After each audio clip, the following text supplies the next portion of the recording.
On a Friday afternoon in Windsor, Ontario, officials stood in front of a podium holding not the usual oversized ceremonial scissors, but small, ordinary pairs, one for each person on stage.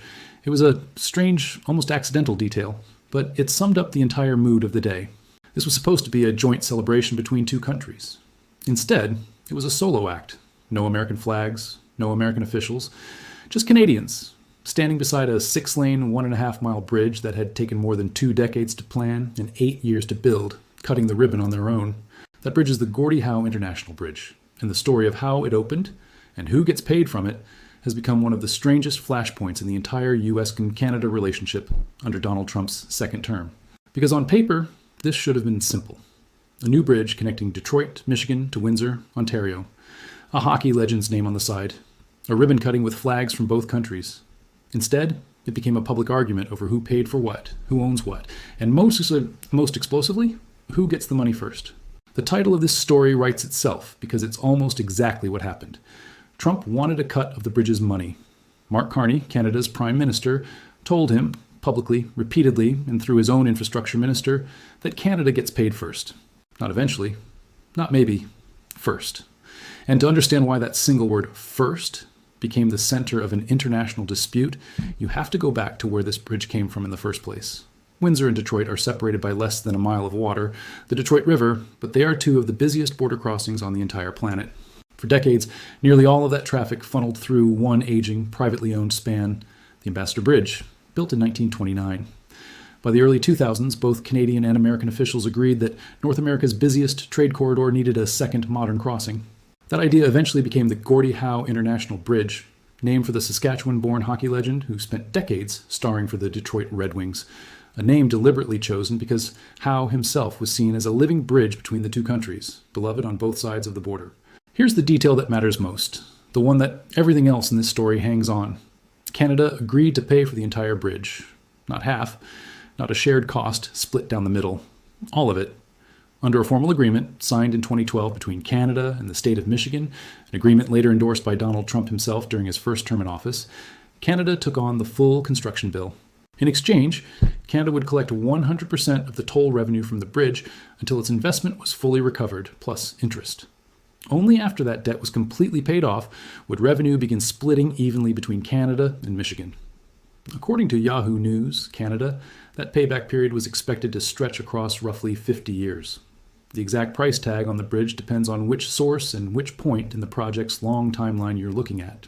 Prime Minister Carney, speaking to CBC News in February of 2026, said Canada's outlay was over $4 billion. Axios, reporting around the same period, put the total project cost at $4.6 billion. Other reporting, including coverage from Yahoo News Canada referencing the original 2012 agreement, cites a higher figure, $6.4 billion, tied to the full lifecycle cost of financing, construction, and debt servicing. CBS Detroit's own bridge timeline cites $4.7 billion. These numbers aren't necessarily contradictory. They may reflect different accounting windows, construction costs versus total financed costs, but no single authoritative figure has been consistently repeated across every outlet. And that's worth being upfront about, rather than picking one number and presenting it as if it were beyond dispute. What is consistent across every source is this: Canada put up the money. Michigan and Canada share ownership and governance of the bridge itself, but the debt belongs to Canada, and the 2012 agreement is explicit that Canada gets repaid before any revenue sharing begins. Construction started in 2018. It took years longer than originally hoped, delayed by the pandemic, by engineering complications, by the sheer scale of building a modern 6-lane crossing with dedicated inspection plazas on both sides of an international river. And it's worth remembering what this bridge was replacing, or rather supplementing.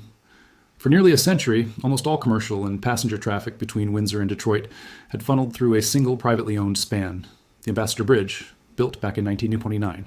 That bridge alone was estimated to handle a huge share of all trade crossing the entire Canada-U.S. border by truck.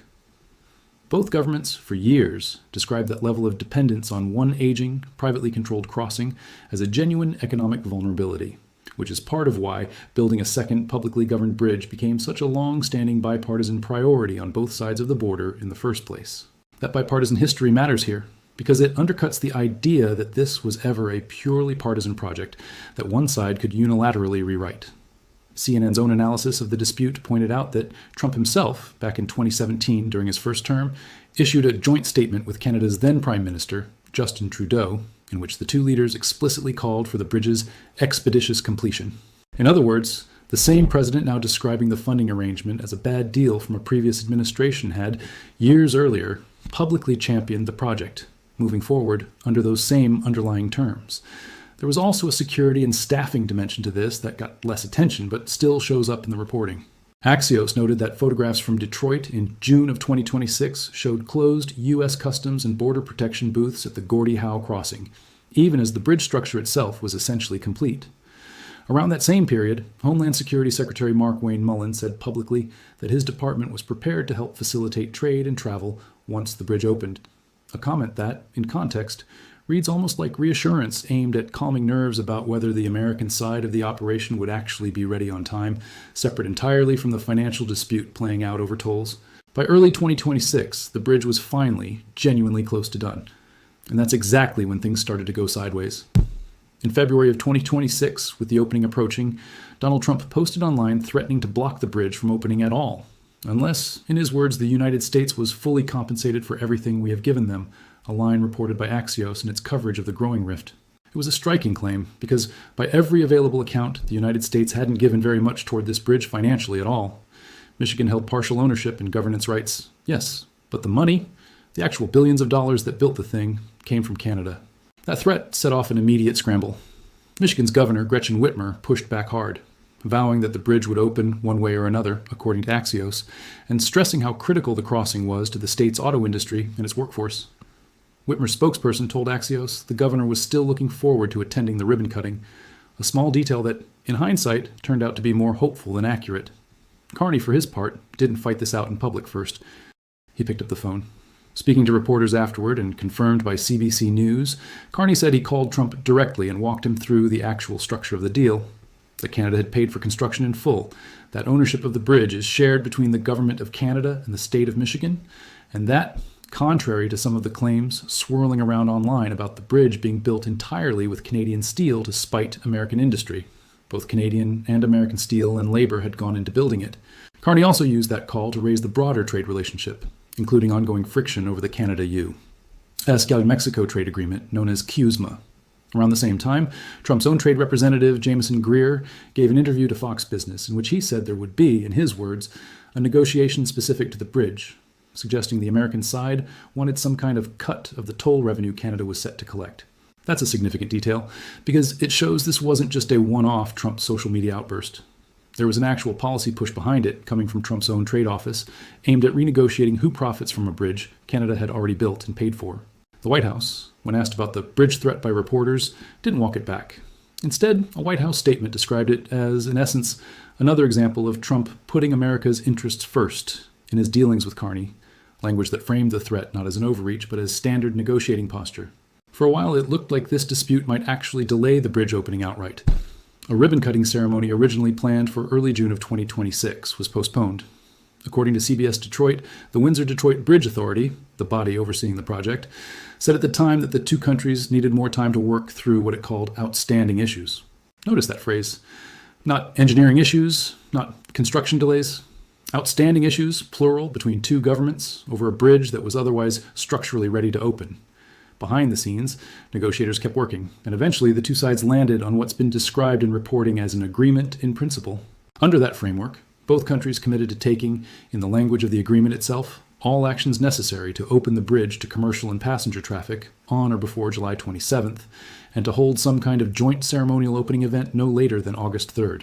Crucially, the new agreement stated that the original 2012 Canada-Michigan crossing agreement would remain in effect, and that nothing in the new deal would amend or override what that 2012 agreement called the bridge's ownership, governance, and financial framework.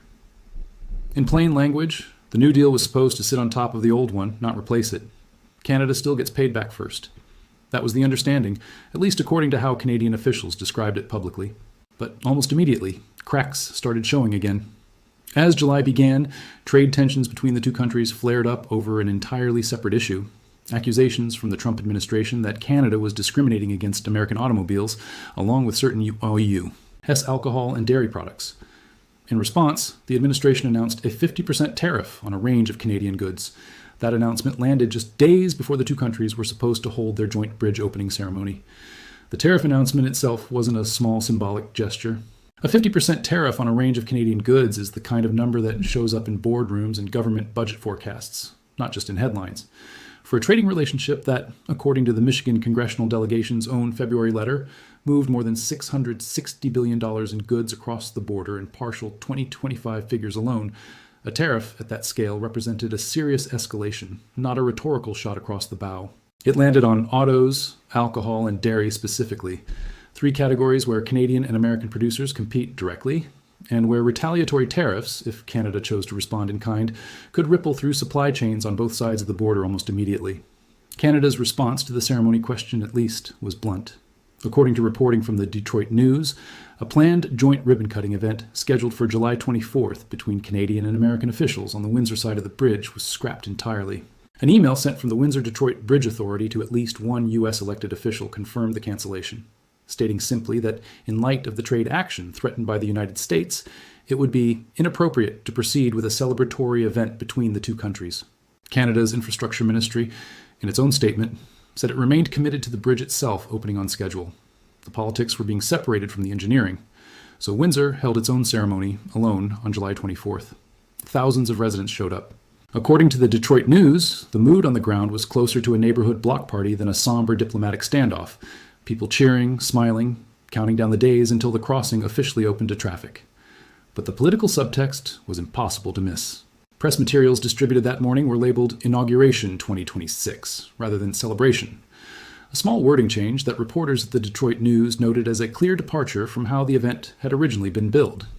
Windsor's mayor, Drew Dilkins, who had been an outspoken critic of the months-long delay caused by the dispute with Trump, used his remarks to take what the Detroit News described as an unspoken dig at the American president, without naming him directly. The Howe family was there too. Murray Howe, one of Gordie Howe's sons, spoke at the ceremony, telling the crowd the family was humbled by the honor, but he also captured the strange sadness hanging over the event. In comments reported by the Detroit News, he said he wished both sides, Canadian and American, could have been there together, adding that despite the political mess, he believed his father would still be happy about how things turned out. The bridge officially opened to vehicle traffic at noon on Monday, July 27th, 2026. No American government officials attended. Pedestrians and cyclists would get their own access starting August 5th, using a dedicated toll-free walking and biking lane built into the span. And that's when Trump made the post that turned this from a diplomatic snub into a full-blown public argument over money. On Truth Social, on the same day the bridge opened, Trump wrote that Canada had disinvited the United States from the opening ceremony, but said he didn't particularly mind, framing it, according to Times reporting, as something close to a compliment to his own negotiating skill. Then came the line that mattered most.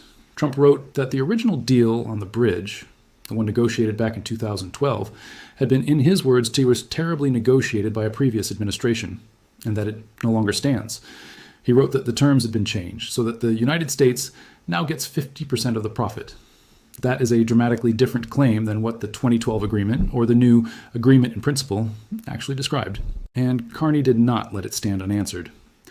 The very next day, addressing what outlets described as mixed messaging coming out of Washington, Carney told reporters that the previous deal between Canada and Michigan remained fully in place. According to Times reporting, Carney was direct about it. There is, in his words, no splitting of tolls under that agreement until all of the debt is repaid.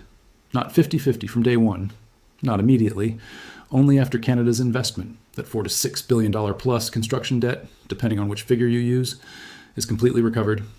Carney had actually laid out the mechanics of this in more detail about 2 weeks earlier during an interview with CTV at the Calgary Stampede, well before the ribbon-cutting drama even began.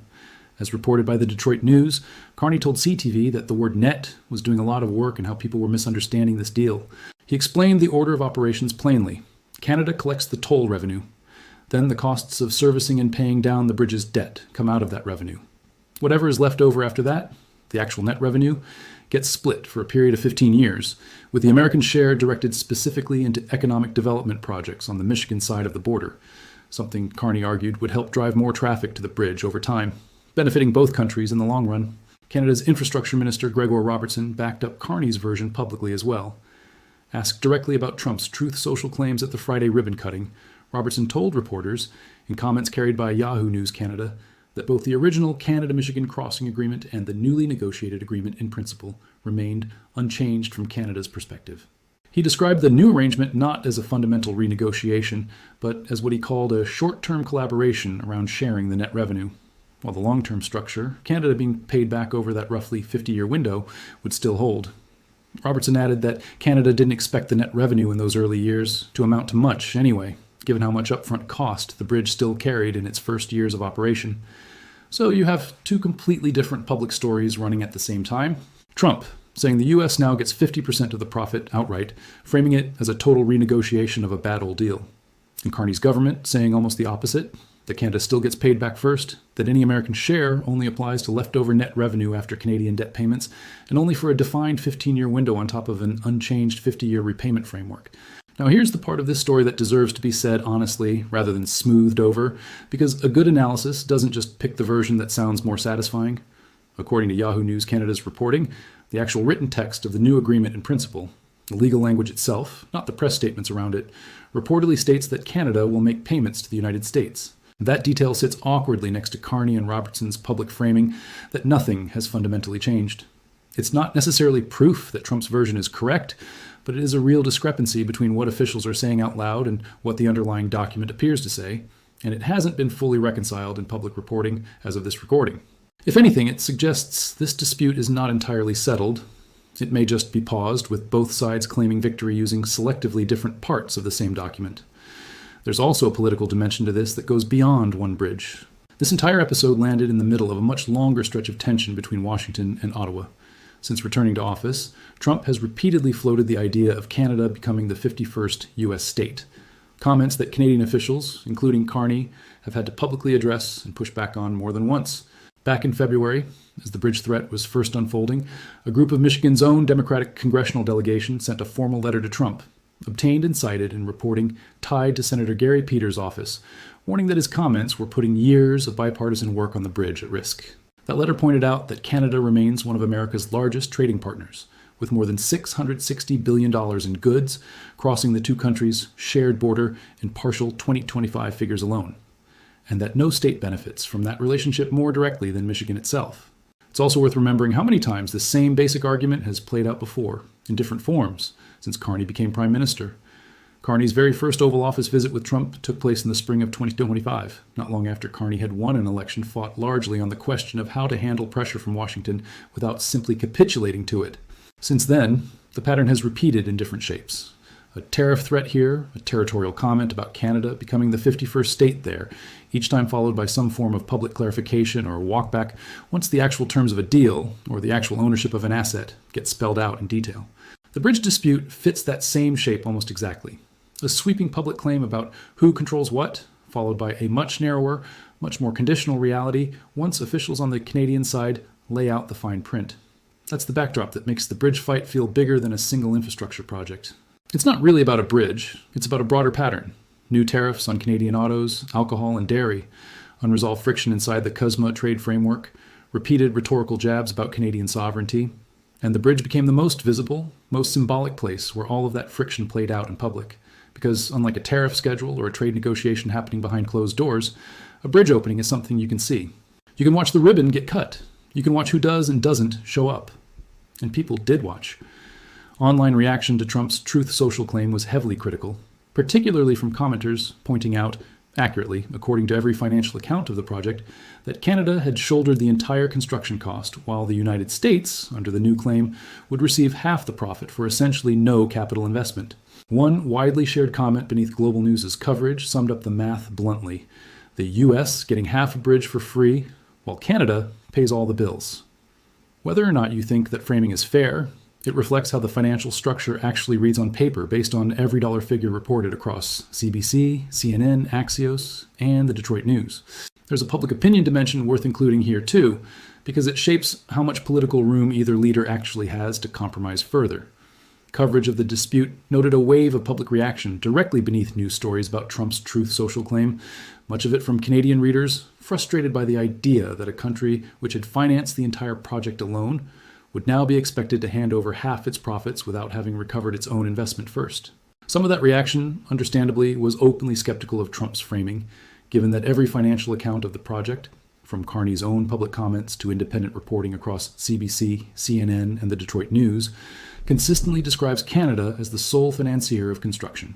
That kind of consistent public reaction matters politically, because it makes it considerably harder for Carney's government to quietly concede ground on the revenue-sharing terms without facing real backlash at home, especially given that Carney's own political rise was built substantially on the promise of standing firm against exactly this kind of pressure from Washington.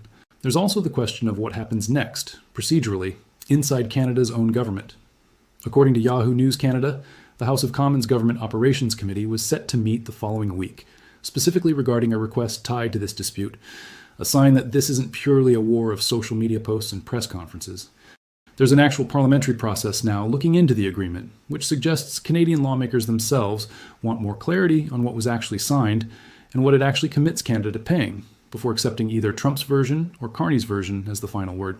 So, where does that leave things as of the bridge's actual opening? The Gordie Howe International Bridge is open. Cars have been crossing between Windsor and Detroit since noon on July 27th. Pedestrians and cyclists gained their own access starting August 5th.